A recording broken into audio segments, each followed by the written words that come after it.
Hai teman, selamat datang di channel SKT New. Jangan lupa pada teman-teman untuk like, komen, dan subscribe supaya tidak ketinggalan update dari channel ini. Mimin ucapkan terima kasih. Selamat menyaksikan.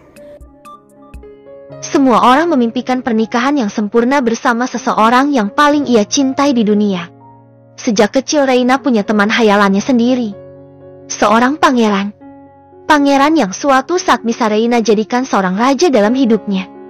Pria yang datang dari negeri dongeng tanpa kekurangan apapun dan mampu memutar roda kehidupan Reina. Tidak. Sesungguhnya pangeran dari negeri dongeng itu tidak ada. Hanya ada seorang pria kaya raya yang awalnya begitu menyakiti hati Reina karena sikap kasarnya. Pria yang masih memperbaiki diri dari masa lalu yang membuatnya trauma. Dia memiliki segalanya, tapi bukan berarti dia sempurna. Pria itu masih memiliki banyak kekurangan. Namun bagi Reina dia tetaplah seorang pangeran. Joya benar. Reina adalah wanita paling beruntung yang bisa meluluhkan hati seorang Arsenio. Entah bagaimana sialnya hidup Reina sekarang jika dirinya tidak bertemu dengan pria itu lagi. Reina pasti kehilangan kesempatan untuk bahagia. Kamu cantik banget. Puji Sheila yang memunculkan dirinya di depan cermin saat Reina merenung.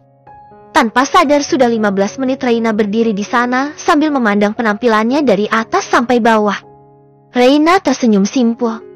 Kamu juga gak kalah cantik kok, MBA. Balas puji Reina. Sheila tertawa geli. Tumben. Biasanya kamu bilang. Oh ya jelas dong. Reina gitu loh. Sheila menyinyir sambil mengikuti cara bicaranya Reina. Hal itu membuat Reina kembali tertawa.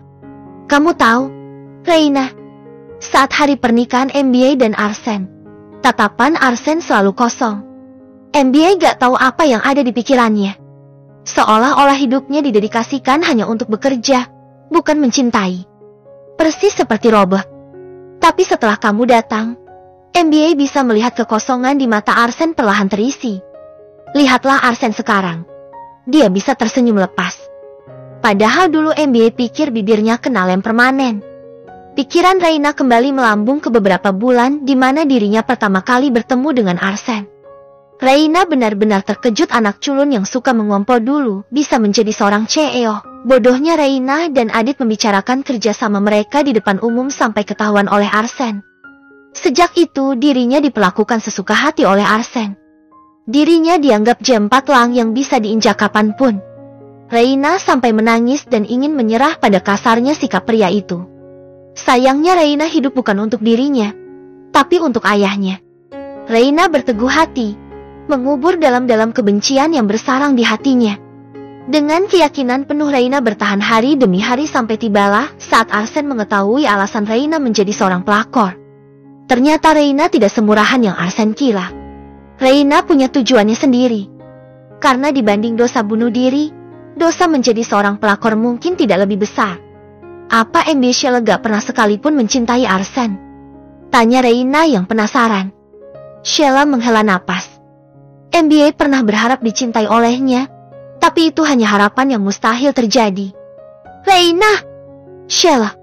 Dua insan itu kaget oleh karena seruan yang tiba-tiba terdengar dari arah pintu.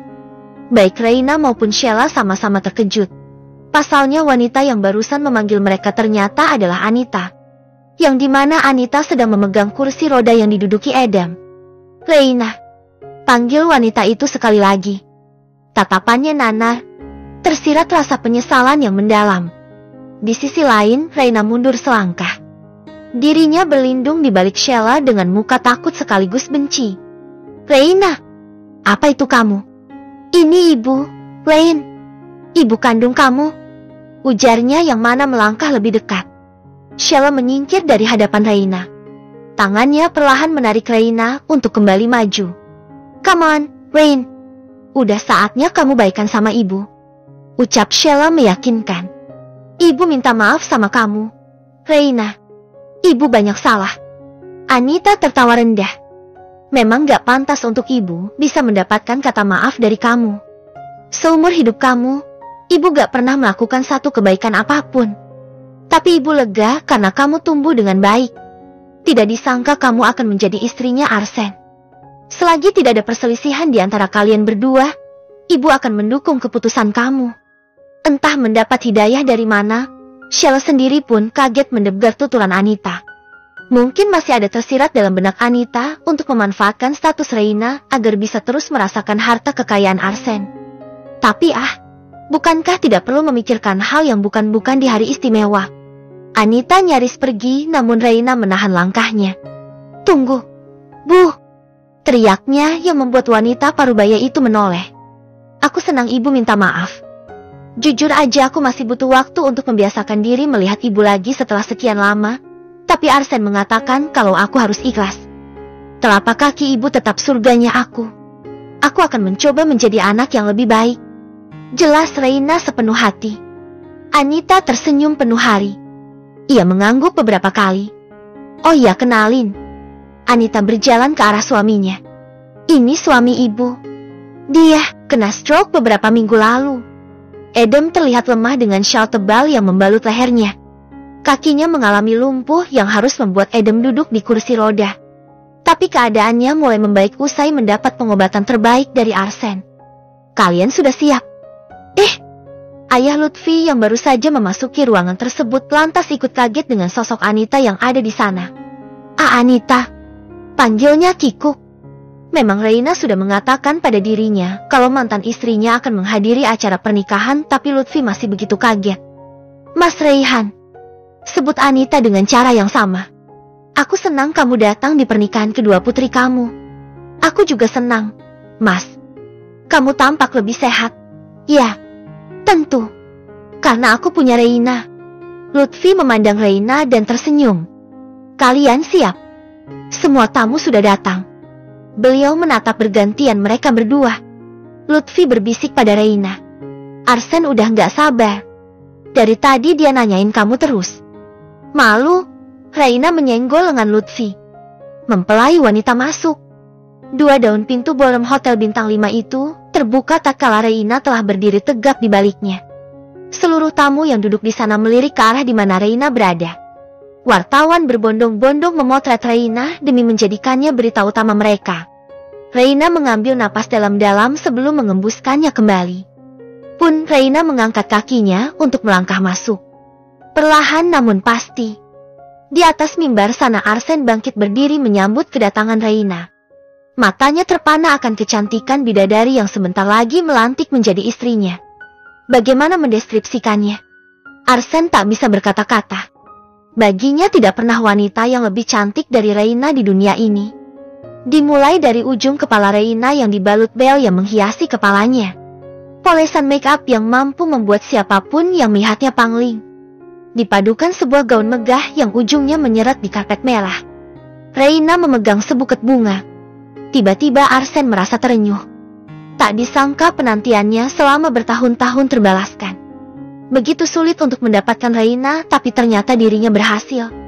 Kini wanita cantik itu melangkah padanya dengan senyuman lebar. Ibarat kata Arsene akan memberikan apapun untuknya. Karena jika bersama wanita itu, tanpa salai sutra pun Arsene sanggup. Bersama Reina, matahari Arsene yang selama ini mati pun hidup kembali, menerangi jiwa gelapnya yang tersembunyi di alam bawah sadar. Jantung Arsene berdegup tak wajar. Emosional dirinya membuat ujung matanya menggenang setetes air asin. Saat Reina sampai di atas mimbar, Arsene pun masih tak bisa mengeluarkan satu kata pun.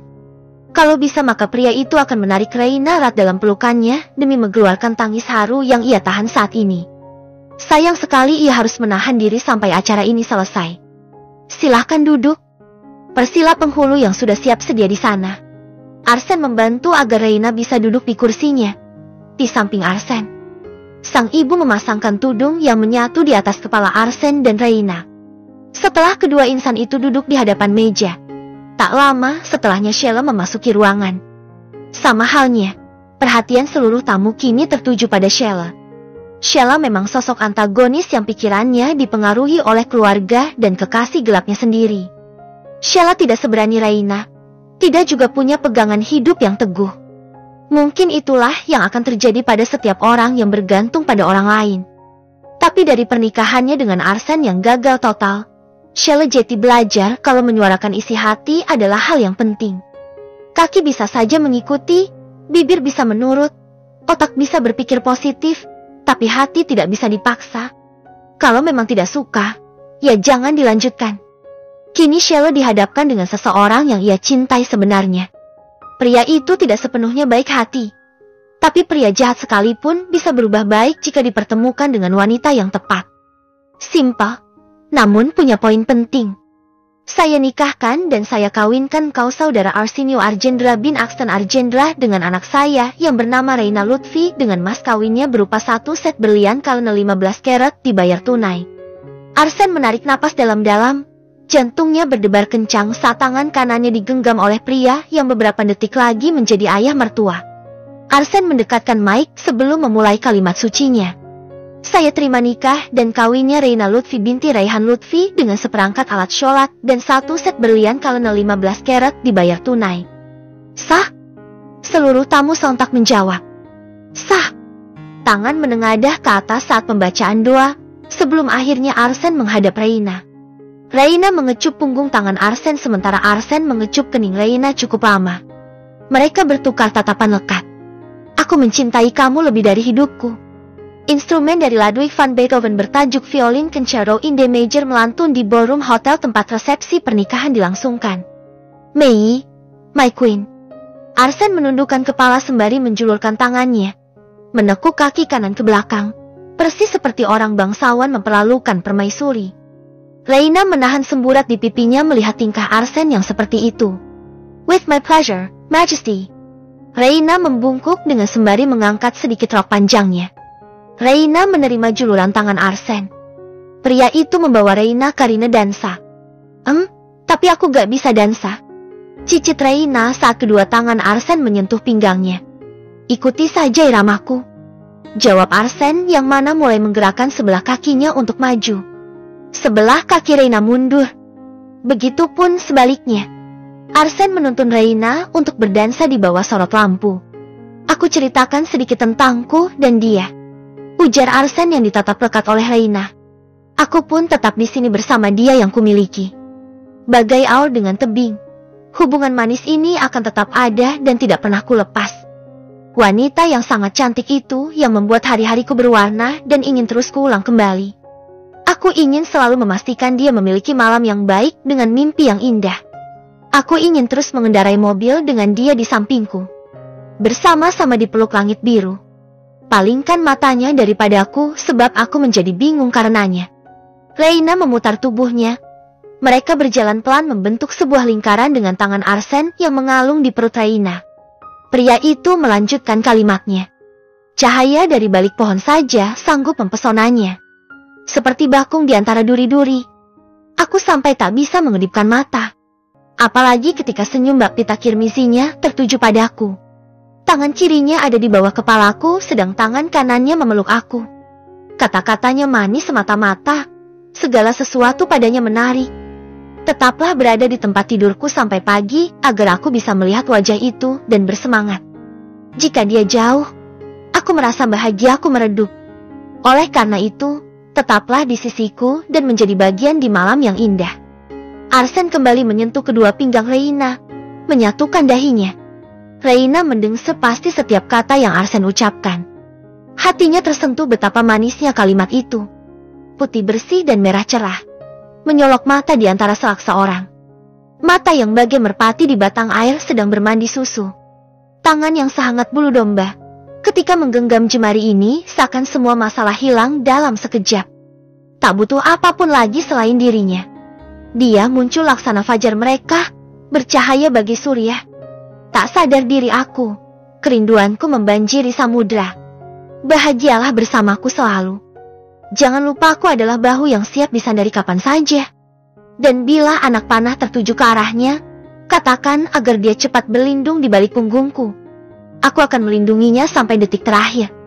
Sampai senja berganti malam, aku akan terus menjaganya. Memastikannya agar tetap hangat dan memberinya kecupan agar dia mengingat betapa aku mencintainya. Kami adalah pasangan yang sangat indah. Jangan sampai siapapun iri. Aku tidak mau membagi dia denganmu. Tidak akan pernah.